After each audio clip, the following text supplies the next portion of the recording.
Good evening बच्चों। आज हम यूनिट 3 पे आएंगे जो राइटिंग को लेके है। ठीक है, unit 3 is writing, expansion of ideas. जब आप लिखते हैं तो आप कैसे अपने आइडियाज को एक्सपैंड करते हैं। ठीक है रत्नेश, इसको करें बेटा। Will you participate? Yes ma'am. Perfect. So season को लेके जो भी आपके दिमाग में वर्ड्स आते हैं वो आप चैट में लिखिए प्लीज। किसके मैम? सीजन, जब आप सीजन के बारे में सोचते हो तो आपके दिमाग में कौन से वर्ड्स आते हैं?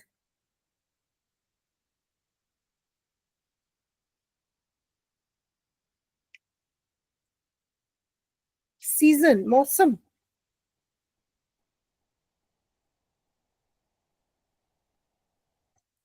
कौन से वर्ड्स आते हैं आपके दिमाग में?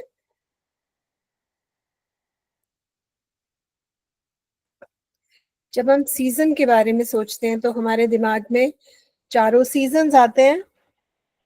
4 सीजन्स होते हैं ना, summer, winter, yes ma'am. Spring. Ma'am, winner winter में कोल्ड डे, स्नो, ठीक है, okay. Rain, umbrella, okay, gloves, ठीक है, स्कार्फ, बिल्कुल सही। और कली, summer, when you think of summer तो दिमाग में क्या आता है?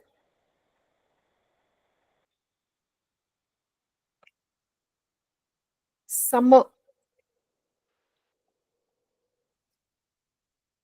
दिमाग में आता है फैन, हॉट, स्वेटिंग, राइट?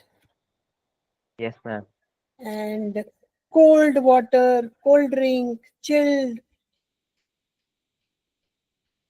और जब आप when you think of spring, cold day, what comes to your mind? Okay, spring. Spring, warm day, hmm, flowers, hmm, colourful days, flowers, rainbow, rainbow, rainbow, greenery, right? Gardening, gardening.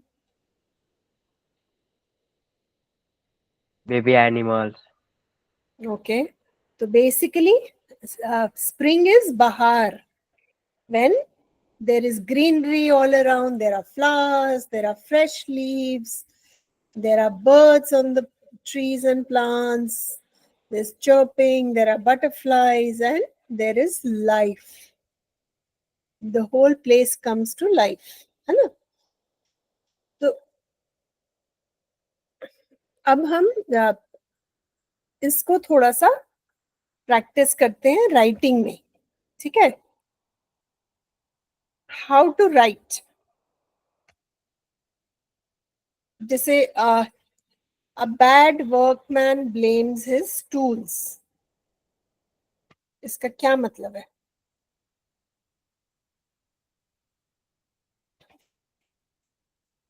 A bad workman blames his tools, एक बुरा कामगार अपने औजारों को दोष दे रहा है ना? इसको हम हिंदी में ऐसे भी बोलते हैं, नाच ना जाने आंगन टेढ़ा, है ना? है। Yes ma'am. कुछ करना नहीं आता तो तुम दूसरों को दोष देते हो।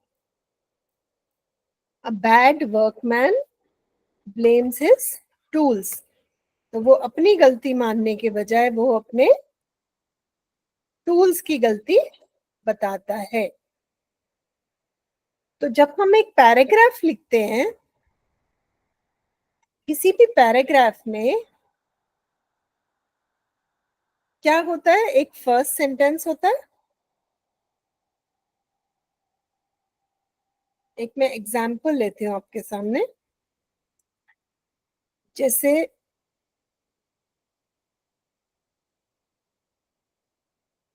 पहला सेंटेंस होता है जो हमें बताता है कि पैराग्राफ किस चीज के बारे में है, ठीक है, इसको पॉइंट कहते हैं, इसको मेन सेंटेंस कहते हैं। और फिर बाकी सेंटेंस में आप समझाते हो आपने फर्स्ट सेंटेंस में क्या बोला है। मैं एक एग्जाम्पल लेती हूँ आपके लिए। जैसे इफ आई से आपका फेवरेट फूड क्या है,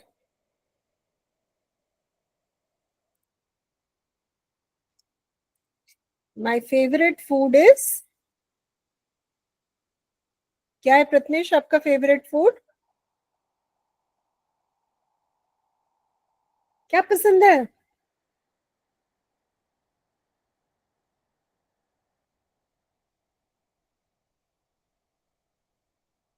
प्रत्नेश what do you like?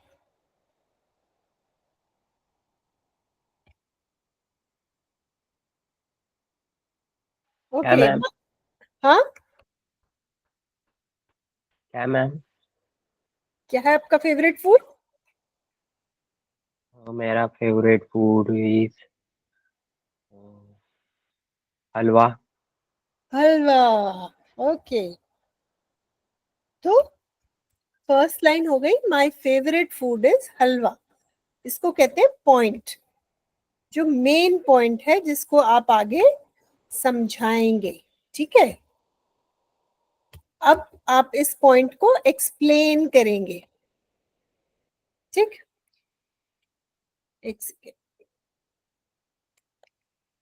Explain कैसे करेंगे, इसके बारे में हमें और इंफॉर्मेशन देंगे। My mother makes halwa on special occasions like festivals and birthdays, festival है। है ना। तो इसमें यस क्या मैम। कर रहे हैं, आप एक्स्ट्रा इंफॉर्मेशन दे रहे हैं अपने फेवरेट फूड के बारे में, ठीक है। फिर yes ma'am. then you'll say, then you can explain that other guests also love the halwa my mother makes.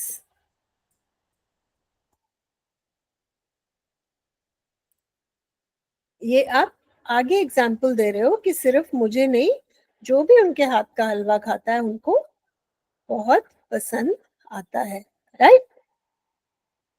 Yes ma'am. और फिर लास्ट में आप पहली लाइन को दोबारा रिपीट करोगे बट अलग शब्दों में, अलग वर्ड्स में। तो आप क्या बोलोगे,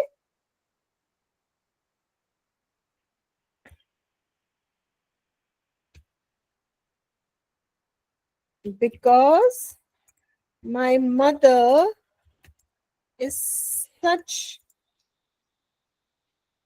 अ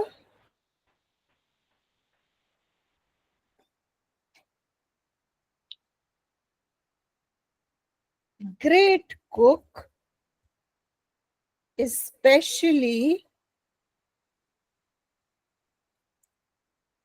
when it comes to halwa. No wonder halwa is my favorite dish. Actually halwa food नहीं होगा, हलवा एक ही डिश है ना।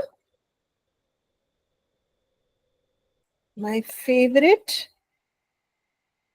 ठीक है। तो आपने पहले कहा माय फेवरेट फूड इज हलवा, ठीक है, ठीक है, आपने बोल दिया।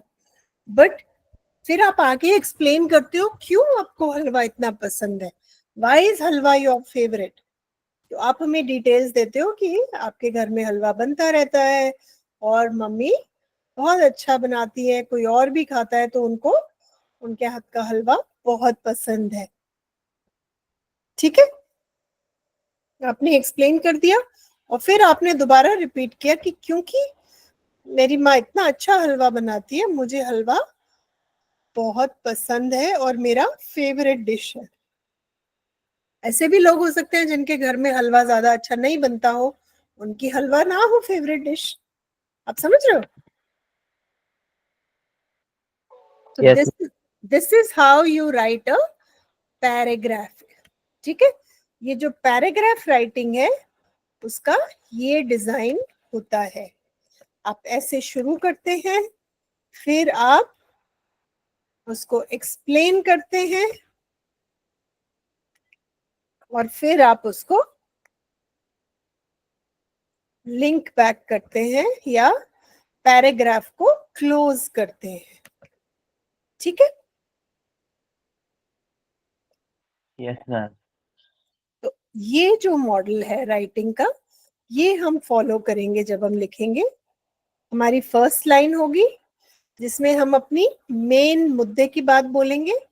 आगे फिर हम उसको समझाएंगे कि हमने क्यों बोला ये, और फिर उसके बाद हम उसको एक्सप्लेन करके फिर हम पैराग्राफ को क्लोज कर देंगे।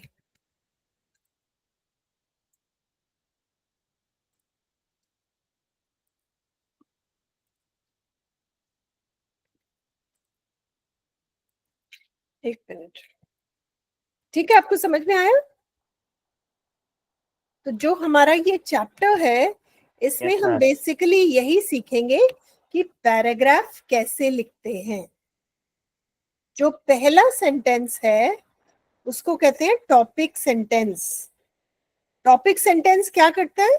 वो हमें बताता है कि इस पैराग्राफ में हम क्या लिखेंगे। ओके, सो इफ आई से आई लव टू रीड,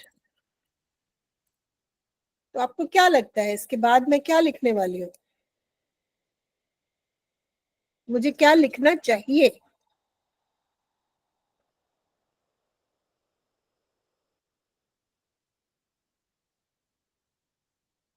मुझे इसके बाद अपना फेवरेट फूड लिखना चाहिए, मुझे कहाँ घूमने जाना अच्छा लगता है वो लिखना चाहिए, या मुझे जो किताबें पढ़नी अच्छी लगती हैं वो लिखना चाहिए?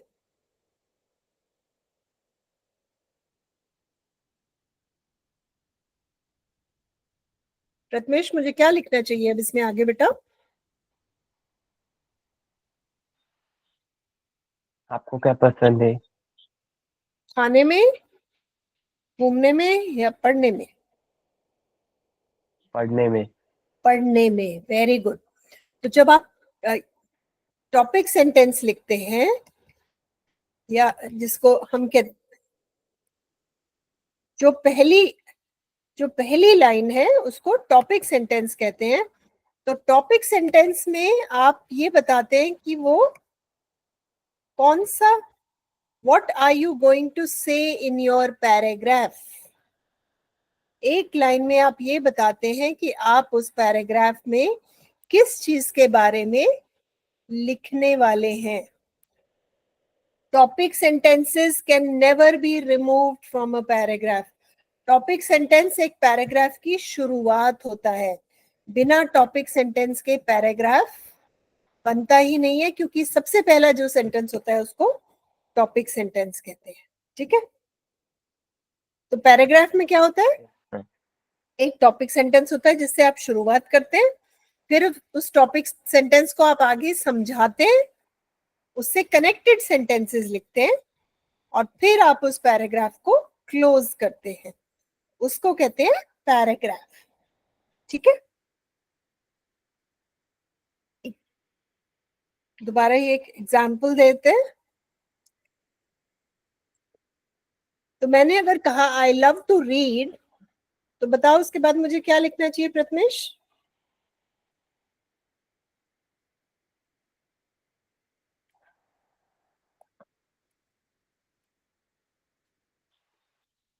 मुझे हिस्ट्री की किताबें बहुत अच्छी लगती है। Reading history, literature and poetry books is my favorite pastime. Favourite. जब मेरे पास टाइम होता है मुझे ये 3 तरह की किताबें पढ़ना बहुत पसंद है। ठीक है, यस मैम। कुछ ऑथर्स बताओ।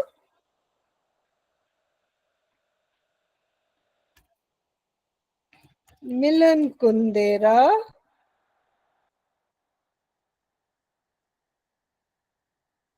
Somerset Maugham, Oscar Wilde, and के मूस। J.K. Moore are my favorite writers. तो मैंने फिर और डिटेल्स दी कि मुझे कौन कौन से राइटर्स पसंद है, किस तरह की बुक्स पढ़ना पसंद है।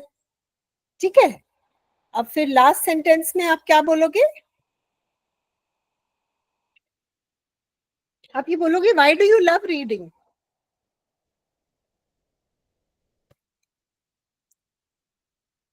Why do we read? Reading increases my knowledge and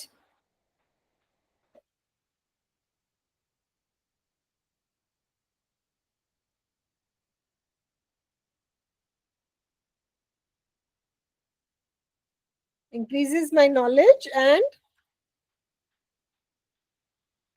entertains me in my free time.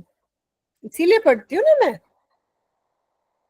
because it ma'am. is interesting, it is entertaining and it is fun.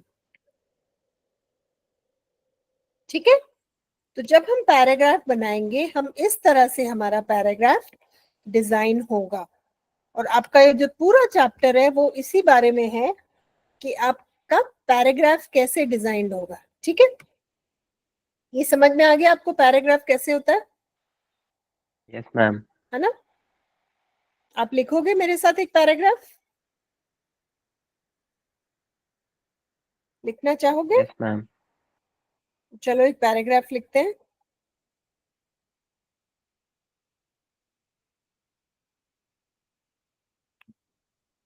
किसके बारे में लिखोगे? My school? Yes ma'am. तो बताओ, लिखते हैं।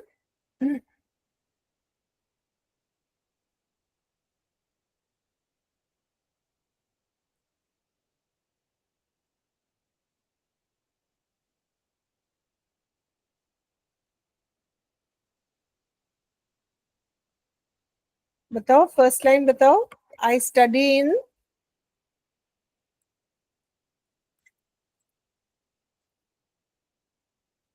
I study in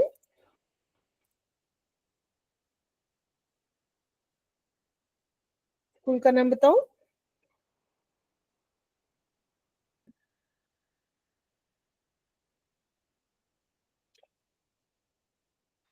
SD दामनगांव। Hmm, SD दामनगांव। Spelling बताओ बेटा, चैट में लिख सकते हो। मैम। यस मैम, सर्वोदय माध्यमिक विद्यालय दामनगांव। अच्छा, I study in Sarvodaya Vidyalaya, Sarvodaya Vidyalaya. ठीक है स्पेलिंग? ठीक, तो ये आपका हो गया मेन सेंटेंस। अब मुझे स्कूल के बारे में बताओ अपने।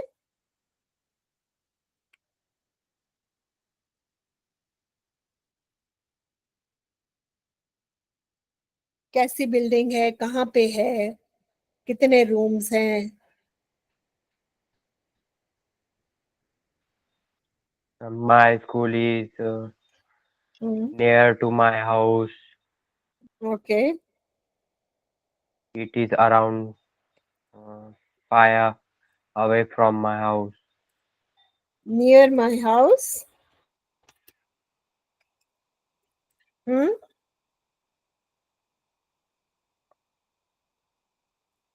तुमने बोला near my So house.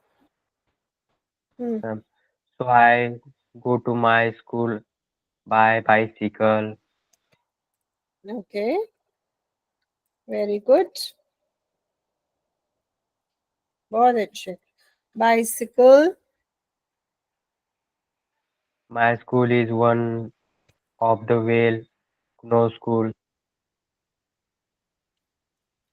My school is one of the. Well closed schools. Well, Knows. मतलब मैम की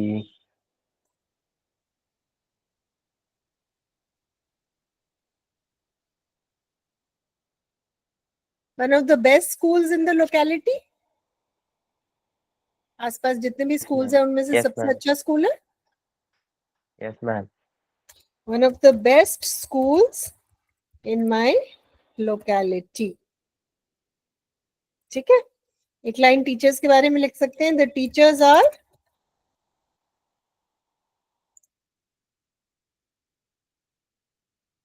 very helpful. Yes. Yes. Yes, ma'am. And knowledgeable. G-A-B-L. Right. So perfect. So first line you write, I study in Sarvodaya Vidyalaya. तो हम समझ गए कि जो आप बाकी इंफॉर्मेशन लिखने वाले हैं हमें सर्वोदय विद्यालय के बारे में और इंफॉर्मेशन देंगे. और आपने वही किया. आपने लिखा the school is near my house. I go to my school by bicycle. My school is one of the best schools in the locality. The teachers are very helpful and knowledgeable. अच्छा. I love rajma chawal. I played cricket yesterday.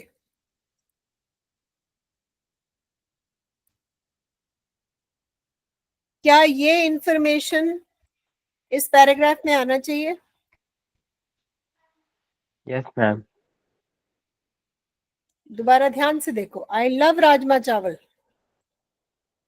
Rajma चावल और cricket की बात कि मैंने कल cricket खेला था, क्या इस पैराग्राफ में आना चाहिए जिसमें मैं अपने स्कूल की बात कर रहा हूं?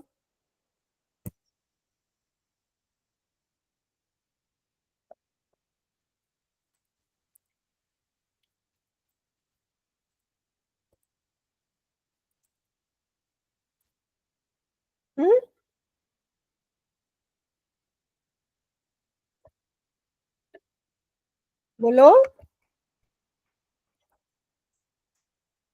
आई लव राजमा चावल कहाँ आना चाहिए था? फूड वाले पहले पैराग्राफ, वाले माय फूड में. है ना? और yes ma'am. I played cricket कहाँ आना चाहिए? अगर मैं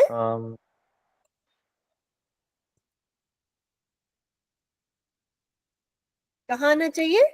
अगर मैं अपनी कल की डायरी लिख रही हूँ कि yesterday I went there, I played cricket, I did my homework, I met Prathamesh, we went for a walk, right? अगर मैं कल के बारे में कुछ लिख रही हूँ तो वहां पे I played cricket yesterday आना बनता है.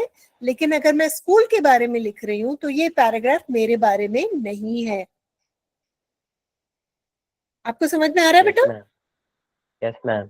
किस पैराग्राफ में क्या इंफॉर्मेशन जानी है वो कैसे पता चलता है हमें? फर्स्ट सेंटेंस से. तो अगर फर्स्ट सेंटेंस ये कह रहा है कि मैं सर्वोदय विद्यालय के बारे में लिखने वाला हूं तो बाकी इंफॉर्मेशन भी उसी के बारे में होनी चाहिए.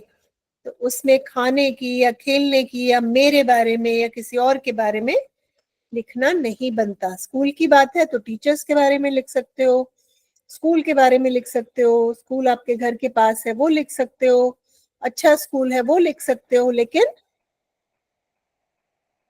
जो चीज स्कूल के बारे में नहीं है वो यहाँ पर नहीं आएगी. ठीक है. और लास्ट लाइन में फिर आप क्या लिखोगे? आप पैराग्राफ को कैसे क्लोज करोगे? बोलोगे I am lucky to study in such a good school. Good school. Hmm.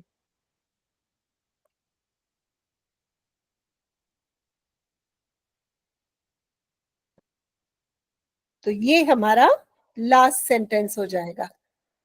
ठीक है, डज दैट मेक सेंस? आपको थोड़ा समझ में आया मैं क्या कहना चाह रही हूँ? Yes ma'am. है ना?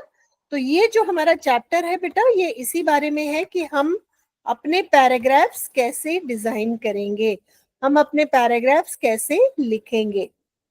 अब इस पे आते हैं। किसी भी राइटिंग में 3 पैराग्राफ्स कम से कम होते हैं।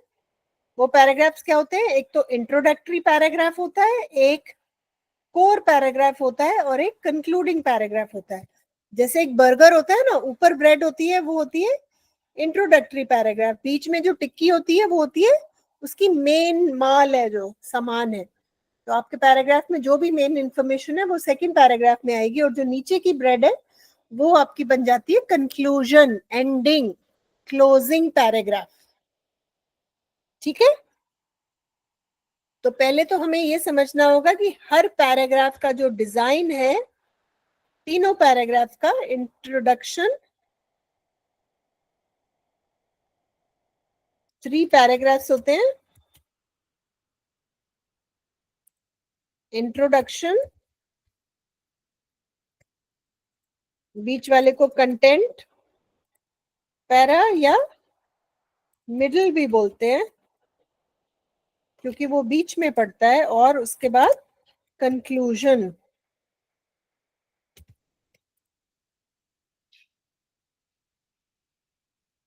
तो ये 3 पैराग्राफ्स होते हैं जब आप ऐसे लिखते हैं। तो सबसे पहला पैराग्राफ होता है इंट्रोडक्शन, सेकंड पैराग्राफ होता है मिडल या कंटेंट, और थर्ड होता है कंक्लूजन। और तीनों पैराग्राफ का पहले तो हमें ये समझना है, तीनों पैराग्राफ का जो डिजाइन होता है वो ऐसे ही होगा। एक टॉपिक सेंटेंस होगा, उसके बारे में आप एक्स्ट्रा इंफॉर्मेशन देंगे, उसको समझाएंगे, और फिर उस पैराग्राफ को क्लोज करेंगे। ठीक? यस ये, मैम। हाँ, ये हमारा हो गया पैराग्राफ का डिजाइन। तो इंट्रोडक्टरी पैराग्राफ क्या होता है? इंट्रोडक्शन होता है ना, जब आप किसी से मिलते हो, आप अपना नाम बताते हो, मेरा नाम ये है, मैं इस क्लास में पढ़ता हूँ, मुझे मेरी ये हॉबीज हैं, और मुझे इन चीजों का शौक है, और मुझे बड़े होके ये बनना है। हम इंट्रोडक्शन देते हैं ना अपना। तो इंट्रोडक्टरी पैराग्राफ का भी वही मतलब है कि आप ये एसे किस बारे में लिख रहे हैं, किसके बारे में लिख रहे हैं, क्या टॉपिक है, क्या आइडिया है, क्या आप लिखना चाहते हैं, उसको आप इंट्रोड्यूस करिए, बताइए कि मैं इसके बारे में लिखने वाला हूं। तो वो आपका हो गया इंट्रोडक्टरी पैराग्राफ। कोर पैराग्राफ में जो भी आप बताना चाहते हैं वो आप अपने आइडियाज उसमें लिखते हैं, और फिर कंक्लूजन में आप उस पैराग्राफ को क्लोज करते हैं, सम अप करते हैं, और उसको खत्म करते हैं कि मुझे ये कहना था, और मुझे जो कहना था वो समाप्त हो गया। ठीक है?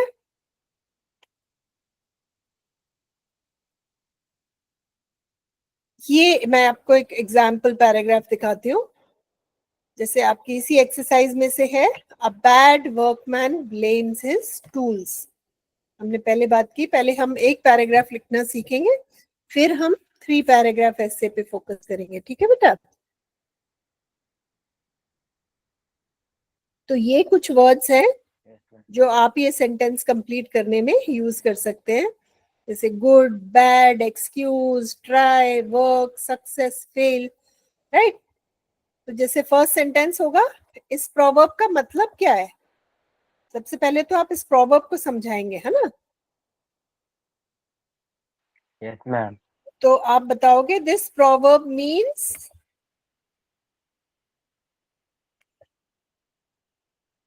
that a bad worker blames his tools. वो खुद को दोष नहीं देता, वो अपने औजारों को दोष देता है, वो अपनी गलती नहीं मानता। राइट? फिर आप समझाओगे कि इसका क्या मतलब है, कि a good worker can work in any condition. जो एक अच्छा काम करने वाला है, उसके टूल्स कैसे भी हो, वो अच्छा काम करने का तरीका ढूंढ लेता है। ठीक है, उसके बाद फिर आप एग्जाम्पल देंगे। ये आपका क्या मतलब है इस बात से? जैसे आप एग्जाम्पल दोगे कि जो एक वीक बच्चा है, वो टीचर को ब्लेम करता है कि टीचर ने ढंग से नहीं पढ़ाया इसलिए मेरे मार्क्स नहीं आए, इसके बजाय ये कहने के बजाय कि मैंने मेहनत नहीं की, तो ये बच्चा he is blaming his tools, वो अपनी गलती नहीं मान रहा। लेकिन सच्चाई क्या है? The truth is that hard work and practice bring success. अगर आप मेहनत करोगे, प्रैक्टिस करोगे, तभी आप सक्सेसफुल हो पाओगे, नहीं तो आपके मार्क्स अच्छे नहीं आएंगे। तो इसलिए we should improve ourselves and not give excuses. ठीक है, तो अगर ये हमें इसके बारे में एक पैराग्राफ लिखना है, a bad workman blames his tools, तो ये जो सेंटेंस स्टार्टर्स है, इनको आप यूज करके ऐसे पैराग्राफ बना सकते हैं। ठीक है, आपको समझ में आया? Yes ma'am. तो इन सेंटेंस स्टार्टर्स को बेटा हम ऐसे यूज करेंगे, जैसे देखा इस पैराग्राफ में हमने यूज किया है। ठीक है, ऐसे हम दूसरा देखते हैं। One should eat to live and not live to eat. क्या मतलब हुआ इसका? हमें जिंदा रहने के लिए खाना चाहिए, हमें खाने के लिए जिंदा नहीं रहना है। इसका मतलब हमारा खाने पे इतना ज्यादा फोकस नहीं होना चाहिए कि हमें खाने के अलावा कुछ ना सूझे। तो what is the purpose of food? क्यों खाते हैं हम?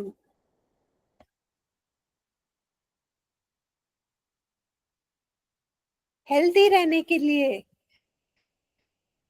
फिट रहने के लिए, राइट? अपनी बॉडी को यस मैम। नरिश करने के लिए, अपने आप को स्वस्थ रखने के लिए हम खाते हैं, या हम जीभ के स्वाद के लिए खाते हैं? No ma'am. हमारा जो मेन पर्पस है वो तो शरीर को हेल्दी रखना है। ठीक है, कभी कभार स्वाद के लिए भी कुछ खा सकते हैं, लेकिन जो मेन पर्पस है फूड का वो क्या है? वो है कि हम अपने आप को सेहतमंद रखें। फिर आप कहोगे कि ये क्यों है, ये कोटेशन उन्होंने क्यों बोला? सम पीपल, क्योंकि कुछ लोग क्या करते हैं, वो खाने के लिए ही जीते हैं, बेशुमार खाते हैं, बेहिसाब खाते हैं, और सिर्फ स्वाद वाली चीजें खाते हैं जिनमें कोई नरिशमेंट नहीं है। तो उससे क्या होता है? बीमार होते हैं, हेल्थ इश्यूज होते हैं, वजन बढ़ता है, और 100 तरह की प्रॉब्लम्स होती हैं। Eating less,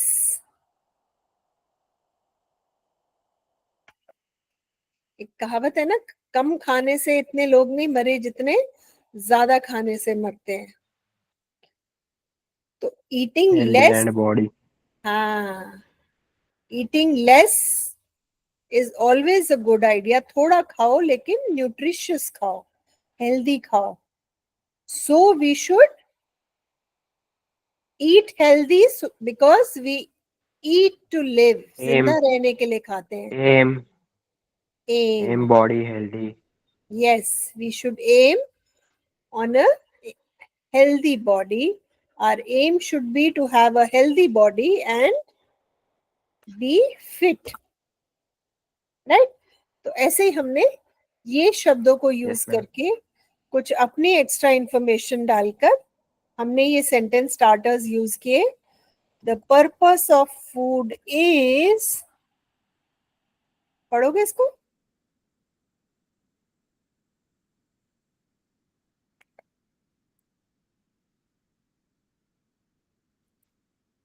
to give us health to and, give us हाँ, पढ़ो शाबाश। healthy and strength. Some Health, people live only for food and eat too much. This habit makes them sick and lazy. very good. Eating less right keeps the body strong. Life is for bigger aims, not only for eating. So we should eat to live, not live to eat. Live, live. So we Live, should eat to live. live, not live to eat. कहते हैं खाने के अलावा भी बहुत कुछ है जिंदगी में करने को, हम सिर्फ खाने के लिए पैदा नहीं हुए हैं, तो हमें जीने के लिए, स्वस्थ रहने के लिए खाना चाहिए, खाने के लिए नहीं जीना है। ठीक है बेटा? तो ये Yes, ऐसे ma'am. हम अपने पैराग्राफ्स को डिजाइन करेंगे।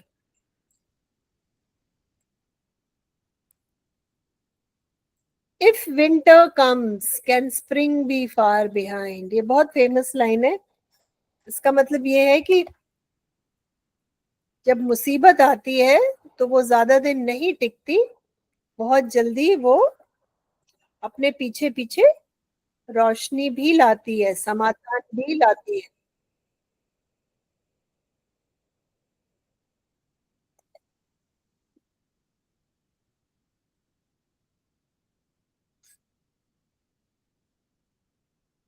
ठीक है? तो Yes, ma'am.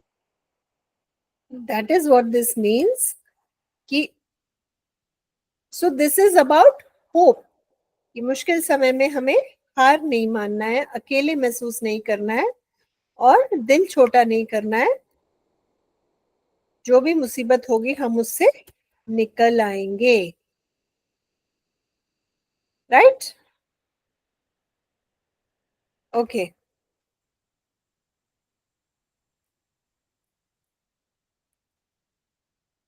ओके, ठीक है।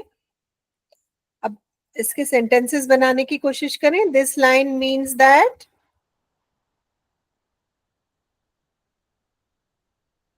क्या मतलब है इस लाइन का?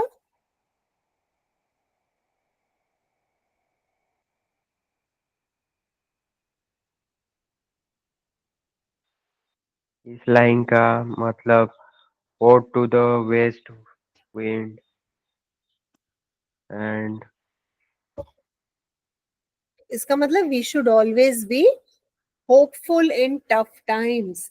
जब मुश्किल समय हो हमें हिम्मत नहीं हारनी चाहिए। विंटर स्टैंड्स फॉर, विंटर का क्या मतलब है यहाँ पे? प्रॉब्लम्स, winter का टफ, problem टफ टाइम्स, है ना? और स्प्रिंग, symbol is स्प्रिंग का क्या मतलब है? स्प्रिंग किस चीज के लिए स्टैंड करता है?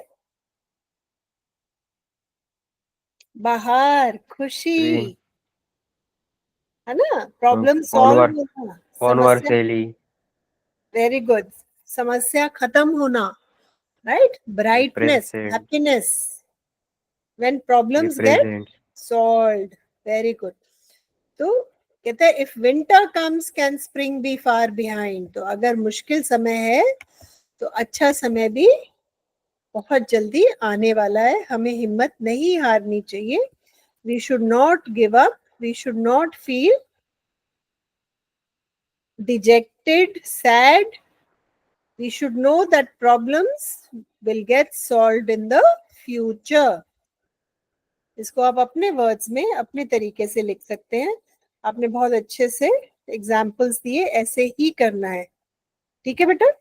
एक सैम्पल पैराग्राफ मैंने शेयर किया हुआ है यहाँ पे।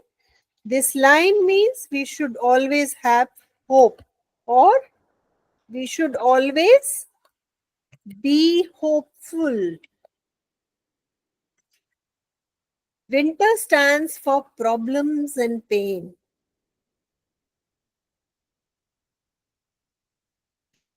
समस्या, challenges, problems, रुकावटें, वो विंटर से मतलब है। यहाँ पे विंटर से मतलब ठंड से नहीं है। स्प्रिंग, स्प्रिंग का मतलब है खुशी, सक्सेस, जॉय, टुगेदरनेस, हैप्पीनेस। जो भी हमें खुश रखने वाली चीजें हैं वो स्प्रिंग डिनोट करता है. After each winter spring surely comes. हमने सीजन्स की बात की थी ना, पतझड़ सावन बसंत बिहार बहार, पतझड़ सावन बसंत बहार. वो जो सीजन्स का जो साइकिल होता है वो आता ही आता है. तो नेचर ने बनाया ही ऐसा है कि जब विंटर हो हमें घबराना नहीं चाहिए, स्प्रिंग आएगा ही आएगा. और स्प्रिंग किस चीज को डिनोट करता है? खुशी को, हैप्पीनेस को, सक्सेस को, राइट?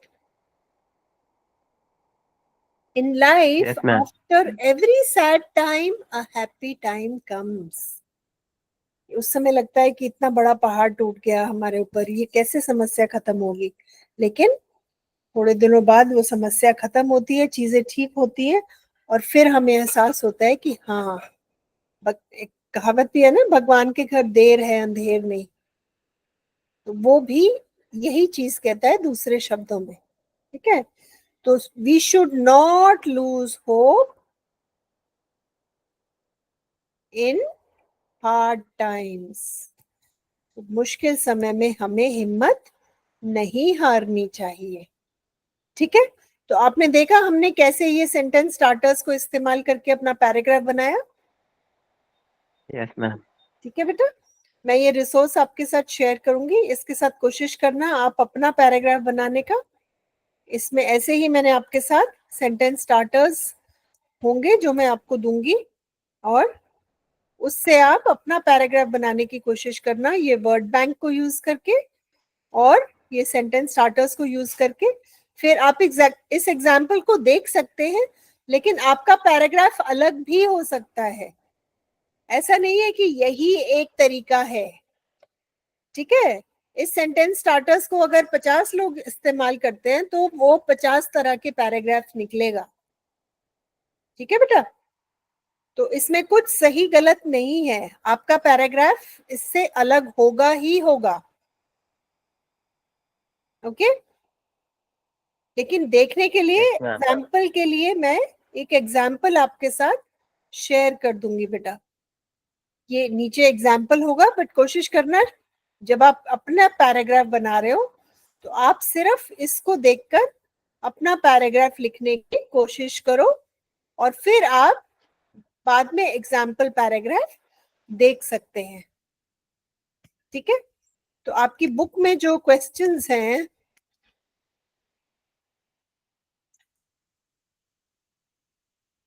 आपकी बुक में ये जो